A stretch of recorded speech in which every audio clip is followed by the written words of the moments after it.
अनमोल वचन अखिल भारतीय संत मत सत्संग के संस्थापक और गृहस्थ में आनंद योग के जनक परम संत महात्मा परम पूज्य श्री यशपाल जी महाराज अर्थात परम पूज्य भाई साहब जी द्वारा प्रतिपादित इन अनमोल वचनों का पालन करना अति आवश्यक है। ये वचन हमारी गृहस्थ आध्यात्मिक साधना के लिए मूलभूत सिद्धांत हैं, जो इस प्रकार हैं। हम दुनिया की हर चीज की कीमत आंकते हैं, अपने मानव जीवन की कीमत भी जाने व परमात्मा की प्राप्ति हेतु साधना करें। मनुष्य योनि एक उपहार है, इसीलिए परमात्मा को धन्यवाद देते हुए आधा घंटा प्रातःकाल, आधा घंटा सायंकाल पूजा अवश्य करें। सत्संग, सतनाम व सद्गुरु को प्राथमिकता देते हुए इसी के आधार पर ध्यान योगाभ्यास अवश्य करें व गृहस्थ के कार्यों को परमात्मा का कार्य समझकर उसी की याद में संपन्न करें। हर समय ये ध्यान रहे कि गुरु कृपा द्वारा परमात्मा की पवित्र सत्ता का हमारी आत्मा में वास है, अतः मन में निरंतर अपने इष्ट देव का जाप करें। मान सम्मान की इच्छा ना करें व अपमान से दुखी ना हो। परमात्मा के अतिरिक्त किसी और का भय ना करें। दूसरों की बुराई न करें, न सुने, सत्य व मधुर बोलें, अश्लील शब्द मुंह से ना निकालें, सभी से नम्रतापूर्ण व सुंदर व्यवहार करें। धर्म पत्नी के अतिरिक्त अपने से बड़ी से माता जैसा, बराबर की से बहन जैसा व छोटी से पुत्री जैसा व्यवहार करें। सांसारिक जीवन यापन की आवश्यकताएं अंतहीन है, इसलिए अधिक से अधिक समय सत्संग में व धन परोपकार में खर्च करें। याद रखें, न स्त्री माया है, न धन दौलत, न ही परिवार। माया वह है जो हृदय को परमात्मा से दूर हटा दे। अतः निरंतर सत्संग और सद्गुरु की शरण में रहने का प्रयास करें। भोजन अपने इष्ट को अर्पण कर प्रसाद रूप में परमात्मा की याद में करें। रात्रि में सोने से पहले अच्छे बुरे कार्यों का आत्मनिरीक्षण कर उसका समुचित पश्चाताप करते हुए ध्यान करें व प्रभु की गहरी याद में ही विश्राम करें। परमात्मा तू ही है, तेरी इच्छा पूर्ण हो।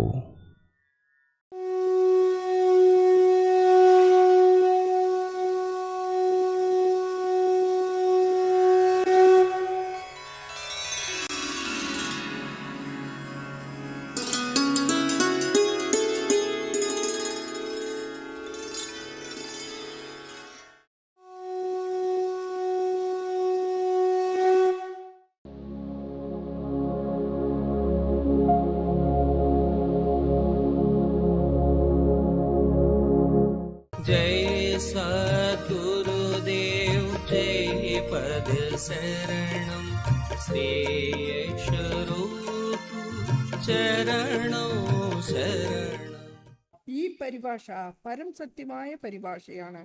നമ്മുടെ പൂർവികന്മാർ, സന്ത് മഹാജനങ്ങൾ, മഹാത്മാക്കൾ ആര് ഈ യോഗത്തെ ഗൃഹസ്ഥാശ്രമത്തിൽ ഇരുന്നു കൊണ്ട് സാധിച്ചുവോ അവർ ഇതിനെ പിന്നെയും സരളമാക്കി. അപ്പോൾ നമുക്ക് ഇതിനെപ്പറ്റി കൂടുതൽ മനസ്സിലാക്കുവാൻ കഴിഞ്ഞു. യോഗത്തിന്റെ ശരിയായ അർത്ഥം എന്താണ്? അവർ പറഞ്ഞത് യോഗ എന്തെന്ന് മനസ്സിലാക്കുന്നതിന് മുമ്പേ നമ്മൾ നമ്മളെ തന്നെ മനസ്സിലാക്കേണ്ടിയിരിക്കുന്നു. അത് കൂടുതൽ നന്നായിരിക്കാം. നാം ഈ പുറമേ കാണുന്നത് മാത്രമല്ല, വാസ്തവത്തിൽ നമുക്ക് 3 ശരീരമുണ്ട്. സ്ഥൂല ശരീരം, ഫിസിക്കൽ ബോഡി, പുറമേ കാണുന്നത്. ഇതിൽ 10 ഇന്ദ്രിയങ്ങളുണ്ട്. മൂക്ക് വാസനിക്കുന്ന കർമ്മം ചെയ്യുന്നു, കണ്ണ് കാണുന്ന കർമ്മം ചെയ്യുന്നു, കണ്ട് ആനന്ദിക്കുന്നു, നാവ് സ്വാദിന്റെ ആനന്ദം നുകരുന്നു, എങ്കിൽ ചെവി കേൾക്കുന്നതിൻ്റെ ആനന്ദം എടുക്കുന്നു. ഈ ഇന്ദ്രിയങ്ങളെല്ലാം വിഷയങ്ങളുടെ ആനന്ദമാണ് എടുക്കുന്നത്. വിഷയാനന്ദം നമുക്ക് ഉണ്ടാകുന്നത് ഈ ഇന്ദ്രിയങ്ങളിൽ നിന്നാണ്. ഒരു കടലാസ് എടുത്ത് എഴുതുക സ്ഥൂല ശരീരം, ഇതിൻ്റെ താഴെ എഴുതുക വിഷയാനന്ദം. നമ്മുടെ രണ്ടാമത്തെ ശരീരത്തെ സൂക്ഷ്മ ശരീരം എന്ന് പറയുന്നു. ഇത് മനസ്സ്, ബുദ്ധി, ചിത്തം, അഹങ്കാരം എന്നിവ കൊണ്ട് ഉണ്ടാക്കപ്പെട്ടതാണ്. ഈ ശരീരം കൊണ്ടാണ് നാം ചിന്തിക്കുന്നതും വിചാരിക്കുന്നതും. എല്ലാം എത്രയെല്ലാം വാസനകൾ ഉണ്ടോ അതിൻ്റെ എല്ലാം ആനന്ദം ഈ ശരീരം കൊണ്ടാണ് അനുഭവിക്കുന്നത്. രണ്ടാമത് എഴുതുക സൂക്ഷ്മ ശരീരം. ഇതിൽ നിന്ന് നമുക്ക് എന്താ കിട്ടുന്നത്? വാസനയുടെ ആനന്ദം. കവിയാണ്, കവിത എഴുതുന്നതിൽ ലുപ്തനാണ്. തൻ്റെ പരിതസ്ഥിതി തന്നെ മറക്കുന്നു. ഭാരത് കല്യാണവരവ് വരുന്നു, അയാൾ അറിയുന്നേയില്ല. ഒരു ഗണിതശാസ്ത്രജ്ഞൻ, മാത്തമെറ്റീഷ്യൻ തൻ്റെ പ്രോബ്ലത്തെ സോൾവ് ചെയ്യുവാൻ ശ്രമിച്ചു കൊണ്ടിരിക്കുകയാണ്. അയാൾ തന്നെത്താനെ മറന്നു പോകുന്നു. ഒരു സയന്റിസ്റ്റാണ്, തൻ്റെ റിസർച്ച് ചെയ്തുകൊണ്ടിരിക്കുകയാണ്. ഈ സംസാരത്തെ തന്നെ മറക്കുന്നു. അയാളുടെ റിസർച്ച് അവസാനിപ്പിക്കുമ്പോൾ അയാൾക്ക് ഈ ആനന്ദം നമുക്ക് കിട്ടുന്നത് സൂക്ഷ്മ ശരീരത്തിലാണ് നിന്നാണ്. സൂക്ഷ്മ ശരീരത്തിന്റെ താഴെ എഴുതുക വാസനാനന്ദം. പിന്നെയുള്ളത് ആത്മാവ്. ആത്മാവിൽ ആനന്ദം മാത്രമാണുള്ളത്. ചൈതന്യം, ആനന്ദം എന്നിവ ആത്മാവിലാണ് സ്ഥിതി ചെയ്യുന്നത്. ആനന്ദം ആത്മാവിൽ നിന്ന് സൂക്ഷ്മ ശരീരത്തിലേക്കും സൂക്ഷ്മ ശരീരത്തിൽ നിന്ന് ഇന്ദ്രിയങ്ങളിലേക്കും വരുന്നു. ഇന്ദ്രിയങ്ങളെ കൊണ്ടാണ് നാം അതിൻ്റെ ആനന്ദത്തെ അനുഭവിക്കുന്നതും. വിഷയാനന്ദത്തിലുള്ള തിളക്കം, വാസനാനന്ദത്തിലുള്ള തിളക്കം, ഇതെല്ലാം ആത്മാവിൻ്റെതാണ്. ഇതെല്ലാം ആത്മാവിൽ നിന്നാണ് കിട്ടുന്നത്. ആത്മാവിനെ മാറ്റി നിർത്തുക, അപ്പോൾ രണ്ട് ശരീരവും ഒന്നിനും കൊള്ളാത്തതാകുന്നു. ഈ ശരീരം, ഇതിനെ നാം എത്ര പാടുപെട്ട് ശരിയാക്കി വെക്കാൻ ശ്രമിക്കുന്നുവോ അതിനുവേണ്ടി നാം എത്ര പ്രയത്നശീലരാണ്. ആത്മാവ് എപ്പോൾ ഈ ശരീരത്തെ വിട്ടു പോകുന്നുവോ ശരീരത്തെ വെക്കാൻ തന്നെ പ്രയാസമാകുന്നു. പറയാറുണ്ട്, ഈ ശവത്തെ വേഗം പുറത്തേക്കെടുക്കൂ എന്ന്, അല്ലെങ്കിൽ ഇത് ഭൂതമായി മാറും എന്നെല്ലാം. അപ്പോൾ എല്ലാ ലീലകളും ആത്മാവിൻ്റെതാണ്. ആത്മാവിൽ ആനന്ദം മാത്രമേ ഉള്ളൂ. മൂന്നാമത്തേതാണ് കാരണ ശരീരം. ഇതിൻ്റെ താഴെ എഴുതുക ആനന്ദം. അപ്പോൾ ഇത് മൂന്നെണ്ണമായി. സ്ഥൂല ശരീരം, സൂക്ഷ്മ ശരീരം. സ്ഥൂല ശരീരത്തിൽ നിന്ന് നാം എടുക്കുന്നത് വിഷയാനന്ദം. സൂക്ഷ്മ ശരീരത്തിൽ നിന്ന് എടുക്കുന്ന ആനന്ദം ആത്മാവിൽ ആനന്ദം മാത്രം. സ്ഥൂല ശരീരം വിഷയാനന്ദം, സൂക്ഷ്മ ശരീരം വാസനാനന്ദം, കാരണ ശരീരം ആനന്ദം. ഏതെങ്കിലും വിഷയാനന്ദം ഏതെങ്കിലും തരത്തിൽ സ്ഥൂല ശരീരത്തിന്റെ താഴെ എഴുതിയ വിഷയാനന്ദത്തിൽ നിന്നും വിഷത്തെയും സൂക്ഷ്മ ശരീരത്തിൽ നിന്ന് വാസനയെയും ഇല്ലാതാക്കുകയാണെങ്കിൽ ഈ മൂന്ന് ശരീരത്തിലും എന്താണ് ശേഷിക്കുന്നത്? ആനന്ദം മാത്രമാണ്. ഇതാണ് യഥാർത്ഥമായ ആനന്ദയോഗം. സ്ഥൂല ശരീരത്തിൽ നിന്ന് നാം വിഷയത്തെ അമർത്തിയാൽ, വിഷയങ്ങളിൽ ആത്മാവിന് പൂർണ്ണ നിയന്ത്രണം, കൺട്രോൾ ഉണ്ടായാൽ, സൂക്ഷ്മ ശരീരത്തിൽ നിന്ന് വാസനയിലും പൂർണ്ണ നിയന്ത്രണം ആത്മാവിനുണ്ടായാൽ, മൂന്നവസ്ഥയിലും ആനന്ദം മാത്രമാണ് നിലനിൽക്കുന്നത്. അപ്പോൾ ആത്മമയമായ ജീവിതം ഉണ്ടാകുന്നു. ആത്മരസത്തിൽ ജീവൻ മുഴുകിയിരിക്കും. ഇതാണ് ജീവിതത്തിന്റെ യഥാർത്ഥ ലക്ഷ്യം. ഇതാണ് ശരിയായ യോഗം. ഇത് എങ്ങനെ സാധിപ്പിക്കാൻ പറ്റും? ഇതെങ്ങനെ ലഭിക്കും? നാം വിഷയത്തെ എങ്ങനെയാണ് അമർത്തുക? ഈ സന്ത് മഹാത്മാക്കൾ തൻ്റെ അനുഭവം കൊണ്ട് വളരെ ക്ഷമതയോടെ പറയുകയാണ്. നിങ്ങൾ 10 ഇന്ദ്രിയങ്ങളെയും നിയന്ത്രണത്തിൽ കൊണ്ടുവരുവാൻ ശ്രമിച്ചാൽ ഒന്ന് നിയന്ത്രണത്തിലാവുകയില്ല. വലിയ വലിയ മഹാത്മാക്കൾ, വലിയ വലിയ യോഗികൾ തോറ്റുപോയിട്ടുണ്ട്. 10 ഇന്ദ്രിയങ്ങളെ ഒരുമിച്ച് നിയന്ത്രണത്തിലാക്കുവാൻ കഴിഞ്ഞിട്ടില്ല. സന്ത് മഹാത്മാക്കൾ വളരെ നല്ല ഉപായമാണ് പറഞ്ഞു തന്നിരിക്കുന്നത്. ഈ 10 ഇന്ദ്രിയങ്ങളിൽ നിന്ന് 2 ഇന്ദ്രിയങ്ങൾ എടുക്കുക, അതിൽ നിയന്ത്രണം ഉണ്ടാക്കുക. ആ 2 ഇന്ദ്രിയങ്ങൾ ഏതെല്ലാമാണ്? ഒന്ന് കണ്ണ്, രണ്ടാമത്തേത് നാവ്. ഈ 2 ഇന്ദ്രിയങ്ങളിൽ നിയന്ത്രണം കൊണ്ടുവരുവാൻ സാധിച്ചാൽ എല്ലാം ശരിയാകും. എങ്ങനെയാണ് ചെയ്യേണ്ടത്? ഇതിനെ പറ്റിയും ഈ സന്ത് മഹാത്മാക്കൾ പറഞ്ഞു തന്നിട്ടുണ്ട്. ആദ്യത്തെ കണ്ണ്. കണ്ണിന്റെ നിയന്ത്രണം 3 പ്രകാരത്തിലാണ്. നജർ ബർ കദം, ദൃഷ്ടിയിൽ നിയന്ത്രണം. നജർ ബർ കദം എന്നാൽ നാം നടക്കുമ്പോൾ തൻ്റെ കാലിൻ്റെ മടമ്പ് നോക്കി നടക്കുക. അവിടേക്കും ഇവിടേക്കും നോക്കാതെ ആവശ്യമില്ലാതെ അവിടേക്കും ഇവിടേക്കും നോക്കാതിരിക്കുക. ഇതിന്റെ അർത്ഥം കണ്ണടച്ച് നടക്കുക എന്നല്ല. അപകടം സംഭവിക്കും. നമ്മുടെ ശരീരത്തിലുള്ള കണ്ണ് വലിയ അത്ഭുതമുള്ള ലെൻസാണ്. എത്രയും സംസ്കാരം പ്രതിബിംബം ഉള്ളിലുണ്ടോ അതെല്ലാം തന്നെ നമ്മുടെ കണ്ണു മൂലമാണ് ഉണ്ടാകുന്നത്.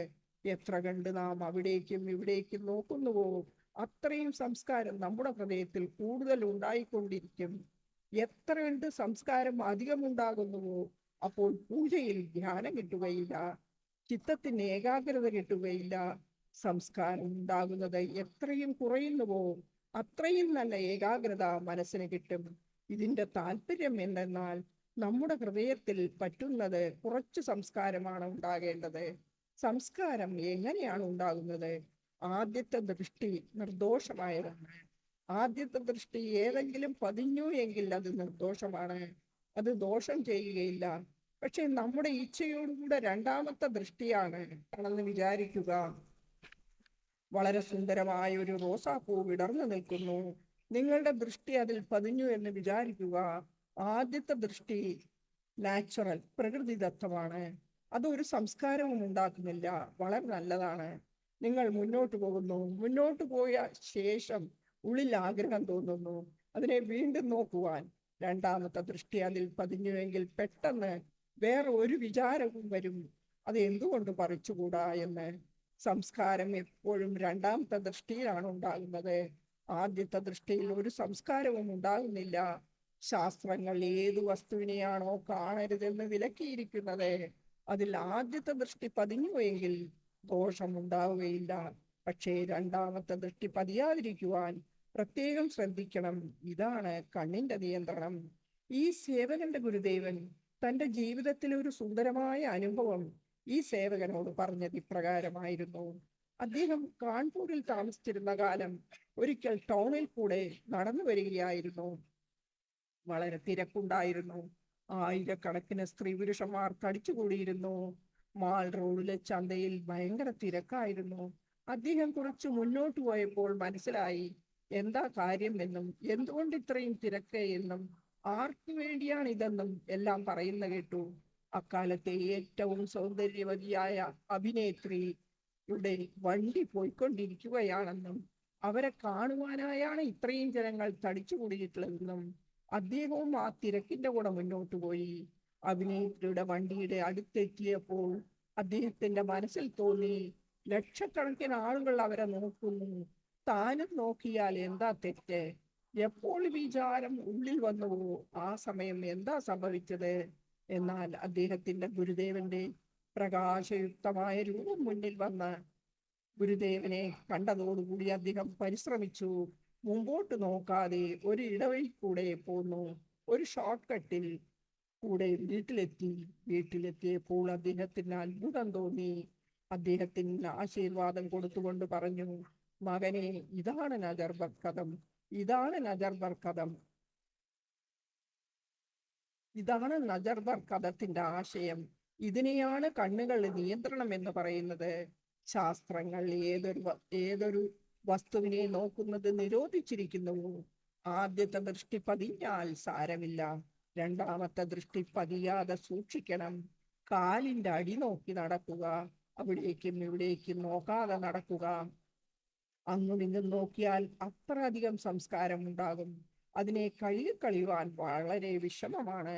പൂജയ്ക്കിരിക്കുമ്പോൾ ലൗകിക വിചാരങ്ങൾ ഒന്നിനു പിറകെ ഒന്നായി വന്നു തുടങ്ങും.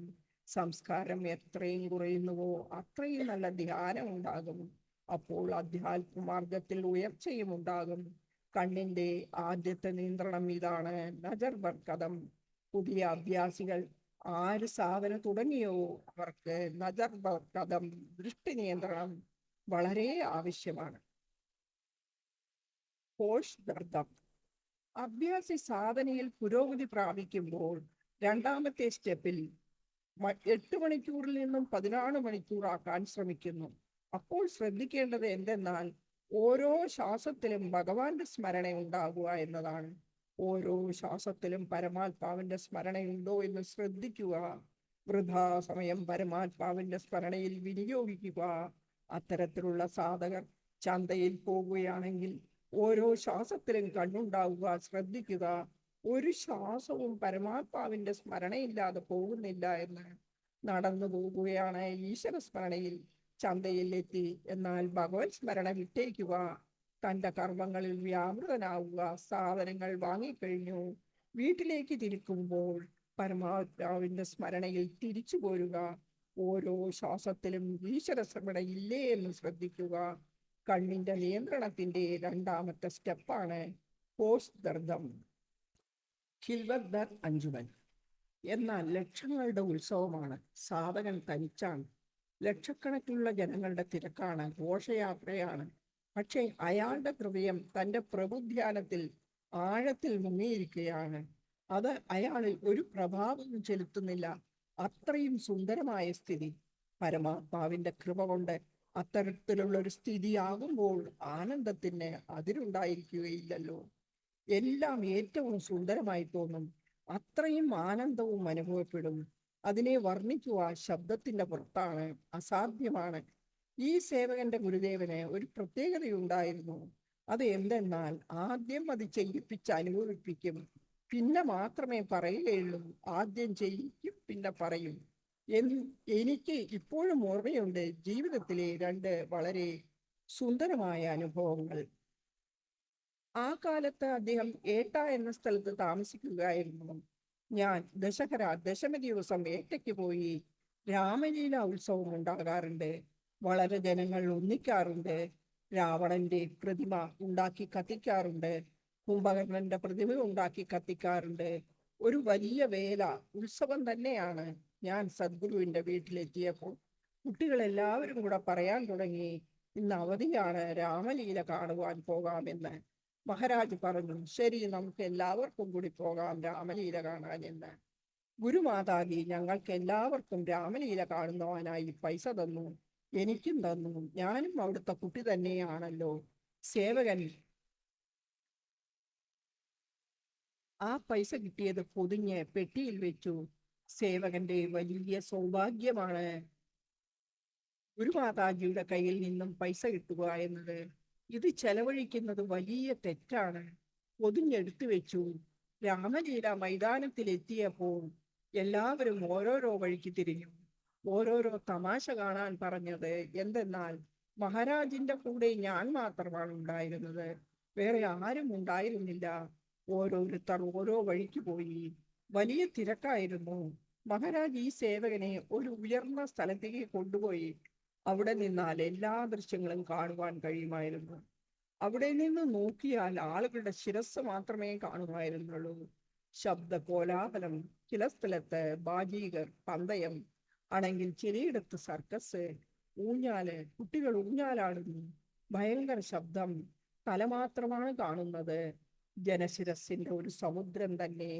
Ocean of human heads. രാമലീലയിൽ ഗ്രാമപ്രദേശങ്ങളിൽ നിന്നും ആളുകൾ കാളവണ്ടിയിൽ വരും. വലിയ തിരക്ക്. 10-15 മിനിറ്റ് ഞാൻ എല്ലാം നോക്കി നിന്നു. അതിനുശേഷം എന്താ ഉണ്ടായത് എന്നാൽ കണ്ടുകൊണ്ടിരിക്കുമ്പോൾ തന്നെ കണ്ണടയാൻ തുടങ്ങി. തന്നെത്താനെ ആന്തരികമായി വലിവ് അനുഭവപ്പെട്ടു. ദൃഷ്ടി ഹൃദയത്തിലോട്ടായി. ദൃഷ്ടി ആന്തരികമായപ്പോൾ തൻ തൃകൈതാർ സുന്ദരമായി ഹൃദയത്തിൽ തുറന്നു വയ്ക്കുവാൻ തുടങ്ങി. അത്രയും ആനന്ദമാണ് ഉണ്ടായിരുന്നത്.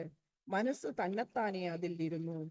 പരമാത്മാവിന്റെ സ്മരണയിൽ മനസ്സ് നിന്നുകൊണ്ടുതന്നെ ഒരു ഓർമ്മയും ഇല്ലാതിരുന്നു.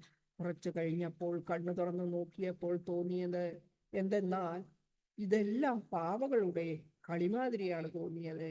ഇതിൽ വാസ്തവതയോ ഒന്നും തന്നെ ഇല്ലെന്ന്. അതേ ശബ്ദ കോലാഹലം, അതേ സ്ഥലം, എല്ലാം അതുതന്നെ. ഒന്നിനും ഒരു താല്പര്യവുമില്ല. ഹൃദയം വേറെ എവിടെയോ ആണ്. രാവണന്റെ കോലം കത്തിച്ചു, പടക്കം പൊട്ടി, വലിയ ശബ്ദ കോലാഹലം. അതിൻ്റെ ഒന്നും പ്രഭാവവും ഈ ഹൃദയത്തിൽ ഉണ്ടായില്ല. അവിടെ നിന്നും താഴോട്ടിറങ്ങി വഴിക്ക് ഗിൽസദർ അഞ്ജുമൻ എന്ന് പറയുന്നത് ആയിരക്കണക്കിന് ആളുകളുടെ മേള. സാധകൻ തനിച്ചാണ്. തൻ്റെ ഹൃദയം പ്രഭുസ്മരണയിൽ നിറഞ്ഞിരിക്കുകയാണ്. ഇത് സേവകന്റെ അനുഭവമായിരുന്നു. അദ്ദേഹം പറഞ്ഞു, ഈ ലോകത്തെ ഇപ്രകാരം കാണുക. ഇതാണ് യഥാർത്ഥ അഭ്യാസം. പിന്നെ പറയാൻ തുടങ്ങി. ആളുകൾ പരാതി പറയാറുണ്ട്, അനുഭവം ഉണ്ടാകുന്നില്ല എന്ന്. ആരാണ് എൻ്റെ കൂടെ നിൽക്കുന്നത്? എല്ലാവരും അങ്ങും ഇങ്ങുമായി പോയി. അദ്ദേഹത്തിന് ഒരു പ്രത്യേകതയുണ്ടായിരുന്നു. ആദ്യം കാണിച്ചു തരും, പിന്നെ പറഞ്ഞു തരും. ഇതിനെയാണ് ഹിൽഖർ അഞ്ചുവൻ ലക്ഷങ്ങളുടെ മേള സാധകൻ തനിക്ക്. വേറെ ഒരു തവണ ഈ സേവകന് സുന്ദരമായ ഒരു അനുഭവം ഉണ്ടായി. ആ സമയം മഹാരാജ് ലക്നൌവിലായിരുന്നു. ഞാൻ ജബൽപൂരിൽ നിന്നും ലക്നൌവിലേക്ക് വന്നു. അദ്ദേഹത്തിന് വേറെ ഒരു പ്രത്യേകതയുണ്ടായിരുന്നത് എന്തെന്നാൽ, അദ്ദേഹം ഒരിക്കലും ചോദിക്കാറില്ല എത്ര കണ്ട് പൂജ ചെയ്യാറുണ്ട്, എത്ര കണ്ട് സാധന ചെയ്യാറുണ്ട് എന്നൊന്നും. ആരെങ്കിലും പറയുകയാണ്, മഹാരാജ് എനിക്ക് ധ്യാനം കിട്ടുന്നില്ല എന്ന് പറഞ്ഞാൽ അദ്ദേഹത്തിന്റെ കണ്ണു നിറയും, കരഞ്ഞു പറയും, ഇത് എന്റെ കഴിവില്ലായ്മയാണ്. പരമാത്മാവിനോട് ഞാൻ പ്രാർത്ഥിക്കാം, താങ്കളും പ്രാർത്ഥിക്കുക, ഞാനും കൃപയ്ക്ക് വേണ്ടി പ്രാർത്ഥിക്കാം. അദ്ദേഹം ഇങ്ങനത്തെ സന്തായിരുന്നു. അദ്ദേഹത്തിന്റെ അരികെ ഇരുന്നാൽ മനുഷ്യന് വിചാരശൂന്യത അനുഭവപ്പെടുന്നു. അദ്ദേഹത്തിന്റെ അരികെയായാൽ വിചാരശൂന്യത ഉണ്ടാകുന്നു. ഞാൻ ജബൽപൂരിൽ നിന്നും ലക്നൌവിൽ വന്നാൽ ഒരിക്കലും ചോദിച്ചിട്ടില്ല എത്ര കണ്ട് അഭ്യാസം ചെയ്യാറുണ്ടെന്നോ, എത്ര കണ്ട് പൂജ ചെയ്യുന്നുണ്ടോ എന്നൊന്നും. അദ്ദേഹം പറയും, യശ്പാൽ വന്നുവോ, പോകാം, ഇന്ന് ചന്തയിൽ പോകാം. 2 സഞ്ചി എടുത്ത് ഈ സേവകൻ ഹജൂർ മഹാരാജന്റെ കൂടെ ബജാറിലേക്ക് പോവുകയായി. ആധ്യാത്മികതയുടെ യാതൊരു വർത്തമാനവുമില്ല, തത്വജ്ഞാനത്തിന്റെ ഒരു സംസാരവുമില്ല, സാധാരണ ലൗകികമായ വർത്തമാനം. പോകാം, അമീന ബജാറിൽ പോകാം. എനിക്കിപ്പോഴും ഓർമ്മയുണ്ട് റാണി കട്ടരയിൽ വെച്ച് നടന്ന സംഭാഷണം. ഇവിടെ നിന്നും 2 തരത്തിലുള്ള സവാരി കിട്ടും. ഒന്ന് കുതിരവണ്ടി, ലക്നൌവിലെ പ്രത്യേക വാഹനമാണ്. അതിൽ 3 ആളുകൾക്ക് മാത്രമേ ഇരിക്കാൻ പറ്റൂ. വേറെയൊന്നുള്ളത് സൈക്കിൾ റിക്ഷ, അത് 2 ആളെ കയറ്റും. പറഞ്ഞു, ഇത് നല്ലതല്ല, മനുഷ്യനെ വലിച്ചു കൊണ്ടുപോകുക എന്നത്. സാധിക്കുമെങ്കിൽ കുതിരവണ്ടിയിൽ തന്നെ പോകണം. പക്ഷേ അത്യാവശ്യം വന്നാൽ സാരമില്ല, അയാൾക്കും വയറ് നിറയ്ക്കണമല്ലോ. അത്രയും പറഞ്ഞപ്പോഴേക്കും ഞങ്ങൾ 4 കൂട് വഴിയിലെത്തി. ഒരു ഇക്ക കിട്ടി. അതിൽ ഒരാളെ ഉണ്ടായിരുന്നു. ഞങ്ങൾ 2 ആൾ കൂടി ഇരുന്നപ്പോൾ വണ്ടി പോയി. ആദ്യം പച്ചക്കറി മാർക്കറ്റിൽ പോയി. അവിടെ ഹോൾസെയിൽ മാർക്കറ്റാണ്, മൊത്ത വ്യാപാരമാണ്, കിലോ കുറഞ്ഞു കൊടുക്കുകയില്ല. അവിടെ പോയി അദ്ദേഹം പറഞ്ഞു, നമ്മൾ ഗൃഹസ്ഥികളാണ്, നമ്മുടെ വീടുകളിൽ അതിഥികൾ ധാരാളം വരാറുണ്ട്.